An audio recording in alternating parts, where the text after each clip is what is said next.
Coucou la team, c'est Locan et bienvenue dans cette vidéo dans laquelle je vais vous présenter ma préparation pour des voyages en sac à dos au format bagage cabine, donc des bagages relativement compacts et qui n'iront pas en soute. Dans cette vidéo, ça va être très concret et je vais vous présenter les accessoires que j'utilise et les techniques que j'utilise pour pouvoir avoir un sac à dos au format bagage cabine sur des voyages allant jusqu'à 15 jours sans aucun problème, sans manquer de rien et sans stress. Et vous allez voir que la méthode est super simple, mais c'est le résultat d'une dizaine d'années d'essais loupés certaines fois, mais beaucoup réussi ces derniers temps puisque depuis 2-3 ans, plus rien n'a changé. Je pense avoir la bonne méthode. Sans plus tarder, on attaque cette vidéo. Depuis 2018, je ne voyage qu'au format bagage cabine, peu importe la durée de mon séjour, pour plusieurs raisons. La première raison, c'est que je ne confie absolument pas mes affaires à quelqu'un d'autre. Mon ordinateur, mon appareil photo, l'iPad, du textile tout simplement qui peut se perdre durant un trajet. La deuxième raison, c'est que c'est beaucoup plus pratique une fois qu'on arrive à destination, quand bien même on reste au même hôtel durant la durée du séjour, de l'aéroport à l'hôtel, dans les transports, sur les pavés, sur du sable, etc. Vous savez pas ce qui vous attend. C'est vachement plus simple d'avoir quelque chose sur le dos que quelque chose qu'on tire derrière soi-même. Et la troisième raison, c'est parce que la contrainte est intéressante et que j'aime bien me fixer des challenges. Vous aussi, je pense. En 2013, je fais un voyage à San Francisco et la compagnie aérienne Delta Airlines perd mes bagages. Donc, je suis en bagage soute à l'époque. C'est la dernière fois que je prends des bagages soute. Et mon road trip démarrait normalement 48 heures après mon atterrissage. Je ne peux pas démarrer mon road trip, je n'ai pas mes affaires. Et on parle là que de textile. L'ordinateur, l'appareil photo, tout ça était sur moi, mais je n'ai pas de textile. J'ai pas de caleçon, j'ai pas de boxer. Donc, je reste autour de San Francisco en attendant que la compagnie aérienne me ramène mon bagage. Oui, bien sûr, on peut tout racheter une fois sur place et jouer l'américain, mais est-ce que c'est réellement l'idée quand la compagnie te dit non mais demain c'est bon, non mais en fait demain c'est bon, non mais en fait demain c'est bon, et au final t'attends 48 à 72 heures pas loin de l'aéroport. Et alors ce type de mésaventure ne m'est arrivé qu'une seule fois, c'est la seule et unique fois que j'ai eu un problème avec des bagages en soute, mais quand bien même le risque existe. Et si on décide de soustraire ce risque de perte de bagages avec des AirTags, maintenant on peut à peu près savoir où c'est. En revanche, le risque de casse existe vraiment si vous transportez des ordinateurs, de l'optique, de l'appareil photo, etc. dedans, ou juste des trucs qui sont importants pour vous. Ne serait-ce que pour aller de l'aéroport à votre hôtel, encore une fois, une valise avec des roulettes, c'est juste un enfer, c'est une catastrophe. En fait, le fait d'être contraint par un volume et un poids vous oblige à n'emporter que ce qui est nécessaire et à vous organiser un petit peu. Je rigole réellement, pour ne dire que ça dans cette vidéo, quand je vois des personnes partir une semaine ou même un week-end avec une grosse valise soute.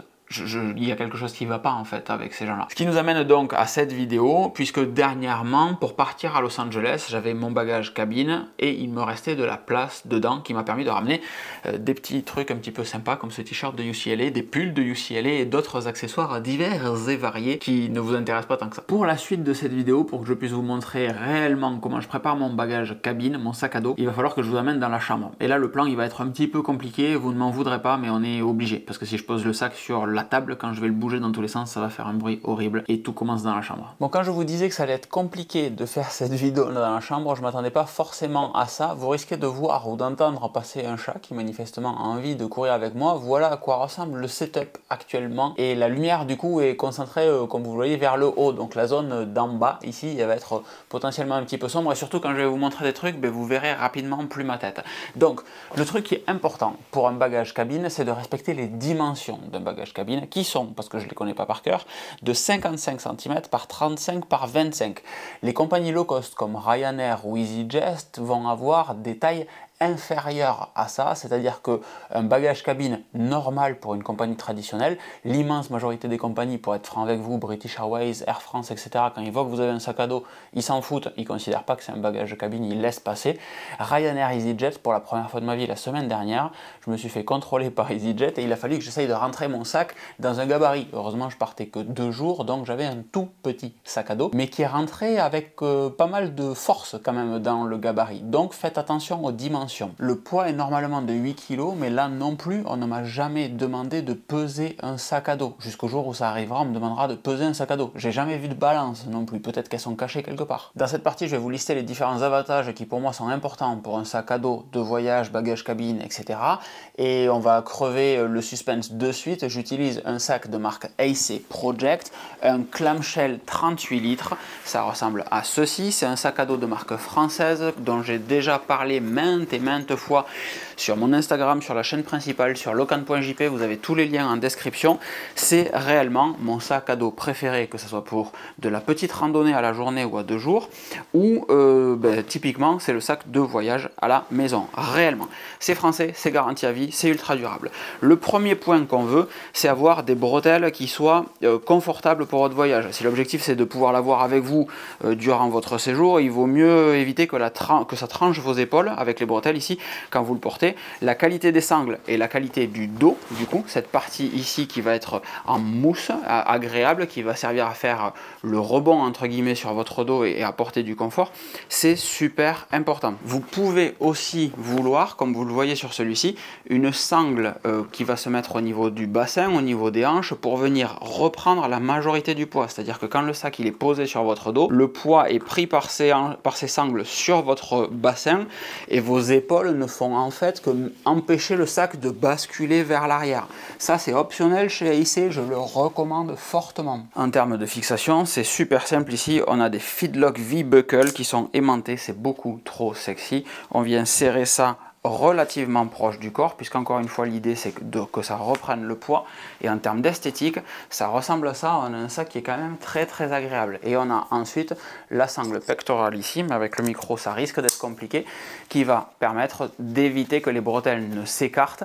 Et ensuite on a des Sun Blue plats pour venir faire un rappel de charge de votre poids, du poids du sac sur l'avant. Il y a également un renvoi de charge sur le haut ici, qui est une petite sangle qui va du sac jusqu'à la bretelle, pour là aussi aider à ce que le sac ne bascule pas vers l'arrière. Après, il y a deux aspects qui sont souvent négligés sur un sac, c'est la facilité de chargement et la durabilité du sac. Je commence par le dernier, la durabilité du sac. Celui-ci il est garanti à vie, comme je vous l'ai dit. Il est en toile enduite en PET, il est étanche.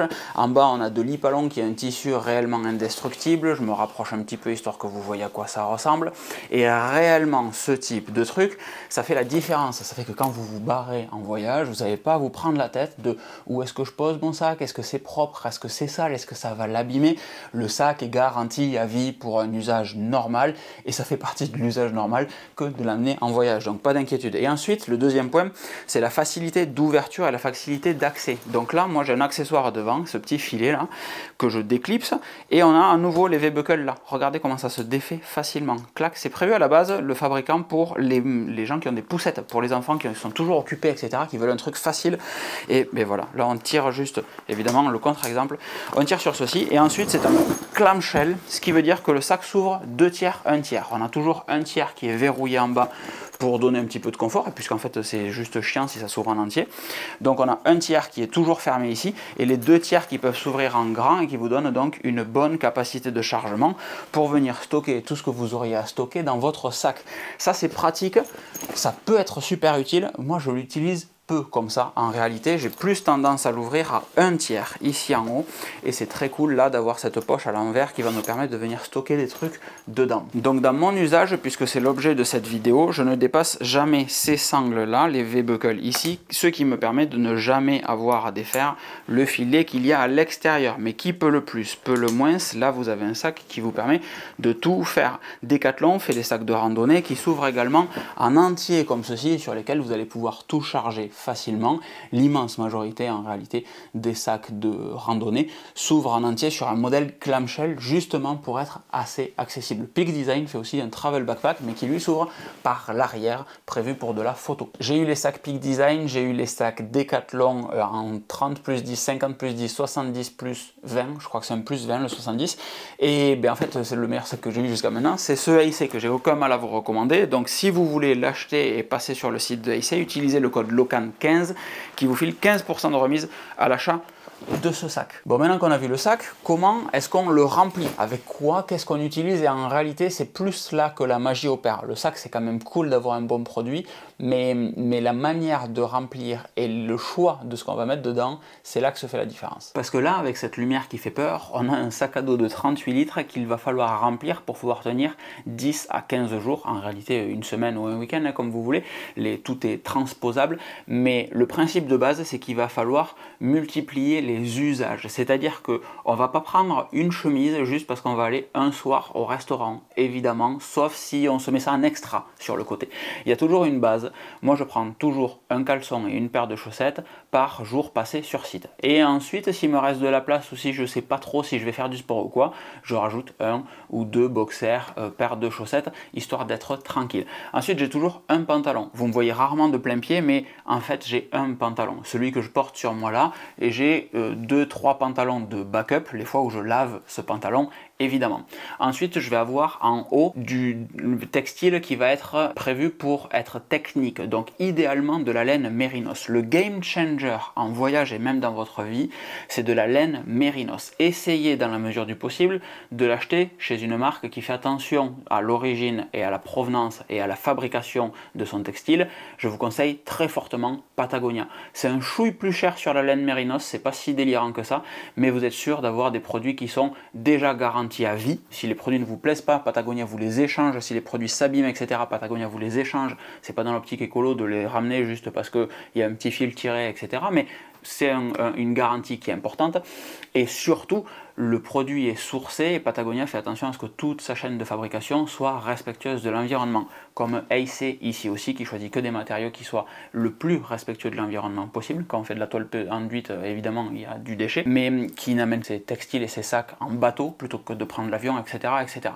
La laine mérinos, game changer, parce que ça régule super bien la température, en chaud comme en froid, ça sèche très très vite et surtout en voyage, c'est anti-odeur, à l'inverse d'un t-shirt pourri en polyester et coton comme celui que j'ai sur moi, ça va réguler la température et réguler les odeurs parce que la laine mérinos est naturellement anti-odeur et ça antibactérienne. Et ça c'est le feu. C'est très doux la laine mérinos, c'est pas la laine du cache-cou de votre grand-mère, réellement c'est très très doux. Je vous encourage à aller l'essayer. Decathlon en fait également et je pense qu'ils sont pas mauvais non plus sur leur sourcing. Donc mettons qu'on part 10 jours, on va avoir 11 caleçons ici. On va ensuite avoir 12 paires de chaussettes. Ensuite je vais avoir le t-shirt que j'ai sur moi, donc ça sera pas celui-là si je pars en voyage, mais le t-shirt que j'ai sur moi, ça c'est le t-shirt en laine mérinos de chez Patagonia qui n'existe plus au catalogue. Patagonia a remplacé ce t-shirt qui boulochait un petit peu par des t-shirts en capilène. Alors c'est ceci là, c'est une matière qui s'apparente au polyester, c'est du polyester recyclé, avec un traitement sur la fibre qui fait que c'est également anti-odeur. C'est moins efficace que la laine mérinos, très clairement, mais c'est largement plus efficace que du polyester ou du coton, réellement. Donc je vous recommande également ce t-shirt que j'ai acheté à Los Angeles et qui fonctionne très très bien en Patagonia également. Vous avez tous les liens de tout ça dans l'article et dans la description de cette vidéo. Et donc quand je prends l'avion, en vrai, je pense que je mettrai le t-shirt mérinos sur moi et 2 t-shirts ici. Je vous avais prévenu qu'il y aurait un chat et 2 t-shirts ici qui seront les t-shirts sur site. J'ai ensuite, si je veux faire du sport, un short de CrossFit que voici, un petit Nike, et 1 ou 2 t-shirts. On va faire le cas large. Je vais prendre 2 t-shirts de CrossFit qui sont juste des t-shirts qui respirent bien, des t-shirts différents des t-shirts que je vais avoir au quotidien parce que eux ne sont pas anti-odeur, ils sèchent vite mais pas très vite comme la laine mérinos ou le capilène et ils sont juste efficaces. Voilà à peu près tout ce que j'ai là. J'oublie un truc mais que j'aurai vraisemblablement sur moi, c'est ma polaire Patagonia. Elle aussi pareil, le lien est dans la description. Elle est ouf celle-ci parce qu'elle est très légère, très compacte, elle tient globalement bien chaud et elle prend pas de place puisqu'elle est légère et compacte dans votre sac. Et en fonction de la météo, parce que vous pouvez partir en voyage avec des trucs compacts et optimisés que si vous anticipez un petit peu, donc vous regardez la météo, en fonction de la météo, je vais sûrement prendre une doudoune et une membrane ou une membrane. La membrane c'est super léger, ça prend pas du tout de place et ça va me permettre de m'isoler du vent puisque ma polaire va m'apporter de la chaleur. Si en plus de ça il fait froid, je prends une doudoune qui elle va apporter davantage de chaleur que la polaire que j'ai là. Et la doudoune est très compressible, donc même si c'est volumineux, une fois que je la compresse, ben, ça prend la place d'une poche à peu près. Là, sur ce lit, j'ai tout ce qu'il me faut pour 10 jours. J'ai besoin de rien de plus, j'aurai quelques trucs sur moi. Idéalement, les trucs gros, on les prend sur soi, on les met pas dans le sac pour le trajet et on pourra changer une fois qu'on arrive à l'hôtel. J'ai tout ce qu'il faut là. Déjà là, ça rentre dans mon sac sans aucun problème. Mais il y a un petit hack, laisse ma doudoune tranquille, c'est pas un endroit pour te cacher, c'est pas une cachette. Mais en plus de ça, disais-je, il y a un petit hack pour pouvoir transporter tout ça très facilement. Ça ou même davantage. Et la suite, ça s'appelle des packing cubes. Tu peux arrêter de me défoncer mes affaires, s'il te plaît? Merci beaucoup. Voilà, je laisse ça là, c'est pas pour rien. Les packing cubes, ça va vous permettre de venir compresser des choses. Donc il en existe 3. J'utilise moi la marque Peak Design qui fait selon moi les meilleurs entre guillemets, mais j'en ai pas testé 10 000 non plus, qui est respectueuse de l'environnement, 1% for the planet, qui propose cette version non colorée, comme ça il y a moins de traitement, etc. Et bon, je suis désolé pour le chat. Un packing cube, ça va vous permettre de compresser, c'est-à-dire que vous mettez vos affaires dedans et ensuite vous avez une fermeture éclair qui fait tout le tour, qui va venir compresser. Mais le plus simple, c'est encore que je vous montre à quoi ça ressemble. Celui-ci, le petit, c'est celui dont je me sers pour tout ce qui va être boxer et chaussettes. On vient ouvrir la fermeture de compression ici et vous comprenez déjà le principe, puisque quand j'ouvre, clac, il y a une extension qui se fait là. Donc là-dedans, je vais mettre mes boxers, clac, qui prennent stratégiquement à peu près toute la place, toute la surface, et je peux venir caler quelques petites chaussettes. Alors d'expérience, j'en rentre pas 10 000 parce que j'ai quand même des grands pieds, mais ça permet d'en stocker quelques-unes et de compresser un petit peu tout ce qui se passe là. Je vais tenter d'en mettre une autre ici. Je ferme ma pochette sur le dessus, donc là on est d'accord, elle est blindée. Et je vais pouvoir ensuite, ce chat me rend taré, et je vais pouvoir ensuite venir compresser ici, comme vous le voyez avec cette petite fermeture, ma poche de telle sorte que ça prenne nettement moins de place et ça me fait un truc qui va être tout dur, tout dense, tout rectangulaire comme ceci et que je vais pouvoir ranger facilement dans mon sac. On va faire la même chose avec les affaires préférées du chat, même si normalement la membrane elle est toujours dans le sac prête à être utilisée parce qu'on ne sait pas trop quel temps il va faire. Donc je prends tout ça, je le mets en vrac. Si j'avais un short, si j'avais un caleçon, si j'avais un pantalon, tout ce que je peux avoir en plus ça va là-dedans. Donc on va mettre la doudoune aussi, juste pour vous montrer qu'il peut y avoir beaucoup de volume et que ça marche très très bien. Hop, on vient fermer ceci. Donc là c'est l'exemple extrême, hein. Évidemment j'ai mis une doudoune dedans, donc ça prend de la place. Et sur le côté, même principe, je vais venir fermer ici avec la zone de la fermeture de compression et je vais me retrouver avec un sac qui va être toujours trop gros parce qu'il y a la doudoune dedans, mais nettement plus petit qu'au début. Là je peux encore gagner juste en appuyant parce qu'encore une fois c'est que de l'air de ma doudoune. Et j'ai oublié de mettre les chaussettes, donc on va les caler dedans discrètement, clac clac, voilà, comme je vous disais il reste de la place et on ferme les poches classiques. Ça et ça c'est en réalité ce qu'il va dans mon sac. Vous voyez qu'il en existe un troisième ici, c'est pour mettre le chat dedans tout simplement, comme ceci, hop là, voilà, on transporte son petit chat avec soi, avec juste les pattes qui dépassent. Ah putain, j'espère que c'est en vidéo, ça c'est génial. Ça va toi? Mais t'es sauvage. Coucou! Non, le troisième, c'est évidemment pour mettre des chaussures. Il existe plusieurs tailles, le petit, le moyen et le chaussure, qui vous permettent de transporter des chaussures sans en mettre partout dans votre sac. Et une fois qu'on a ça, vous comprenez pourquoi je n'ouvre pas mon sac en entier. C'est tout simplement parce que ceci, avec la petite poignée prévue à cet effet ici, je vais pouvoir le rentrer directement là-dedans. Ceci, je vais pouvoir le rentrer directement là-dedans. Et il me reste encore de la place en hauteur sur mon sac pour pouvoir stocker des choses. Donc généralement, la technique consiste à venir caler ça un petit peu comme ça et je mets la membrane ou la doudoune en réalité ici. J'ai davantage de choses dans le sac à textile, le deuxième là, celui-ci, plus que la doudoune qui est là et qui en fait vient prendre de l'espace là. Donc vous pouvez, ça c'est le minimum, et avec un minimum ça rentre dans un sac à dos et il reste de la place. Donc ensuite vous prenez ce qu'il vous faut réellement pour votre voyage, comme un chat apparemment. Et si vous êtes comme moi et que vous bossez pas mal avec un ordinateur, vous avez ensuite ce système, ça s'appelle une Tech Pouch. Ça c'est le modèle de chez Peak Design avec de l'origami style à l'intérieur qui me permet de transporter disques de sauvegarde, câbles, chargeurs divers et variés, etc. Et ça en fait je l'ai tout le temps avec moi. Que je sois avec mon sac de tous les jours ou que je sois avec ce sac là, j'ai juste à prendre ceci et je sais que j'ai tout ce qui est câble, chargement, transfert, etc. avec moi.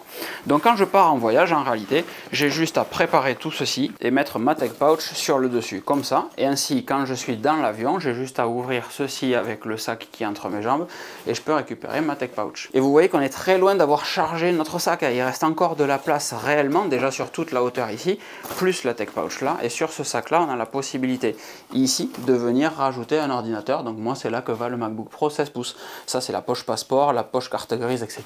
Idem, utile en voyage. Et pour tout ce qui va être chargement durant le trajet, j'ai ici cette poche sur le dessus dans laquelle j'ai un câble USB-C et cette batterie Anker Prime qui est vraiment cool avec un petit écran dessus qui affiche toujours l'état de la batterie, l'état de la charge et les câbles USB-C, la consommation ou la recharge de la batterie. Et je vais mettre ceci sur le dessus. Non, tu arrêtes maintenant. Et ça, clac, ça vient là aussi facilement que ça. Quand je suis arrivé à destination et que je vide ce sac, la batterie vient sur le côté où idéalement, pour ne rien vous cacher, j'ai ce sac plus le backpack 00 de chez AC Project qui est vide quand je pars et qui me sert juste de petit sac quand j'arrive en destination. Et là je viens bricoler un petit peu, pareil, je mets la batterie sur le côté, je mets dans le sac la tech pouch potentiellement, mais c'est très rare, mais surtout les vêtements, membrane, doudoune, si jamais le vent, la température change, la météo de manière générale change durant la journée. Comme je vous le disais en introduction, j'ai mis du temps à trouver toutes ces astuces, tous ces petits compartiments, ces sacs, etc., ces méthodes qui font qu'aujourd'hui partir en voyage n'est plus du tout une source de stress et que je peux préparer mon sac réellement en 10 à 15 minutes sans rien oublier, en étant même certain d'avoir des éléments en plus comme la membrane ou la doudoune et des chaussettes boxers, etc. en fonction de la manière dont j'ai voyagé les fois précédentes. Je réitère, mais je vous ai mis tous les liens dans la description de cette vidéo et vous avez en plus le lien vers l'article sur locan.jp. Vous pouvez également vous abonner à la mailing list. Très important ça, parce que le bilan de mon séjour à Los Angeles ne sera pas forcément en vidéo, il y a même très peu de chances qu'il soit en vidéo, mais il sera en article, sous forme d'article. Donc passez sur locan.jp, vous aurez vraisemblablement une notification push qui vous demandera si vous voulez vous abonner aux notifications push. Sinon, vous avez dans la description locan.jp/mailing qui vous permet de vous abonner à cette mailing list pour recevoir par mail à chaque fois qu'il y a un nouvel article et uniquement quand il y a un nouvel article. On ne fait rien d'autre avec cette mailing list. J'espère vraiment que cette vidéo vous aura plu parce que c'était beaucoup de boulot. Je vous souhaite une excellente fin de journée. Pensez au code LOCAN15 si vous devez acheter des trucs chez AC Project. Je vous propose ces autres vidéos que je vais mettre de ce côté-là pour une fois puisqu'il reste de la place. Et je vous souhaite une excellente fin de journée encore une fois. Merci à toutes et tous de m'avoir regardé. Bizarre comme phrase. Ciao, ciao.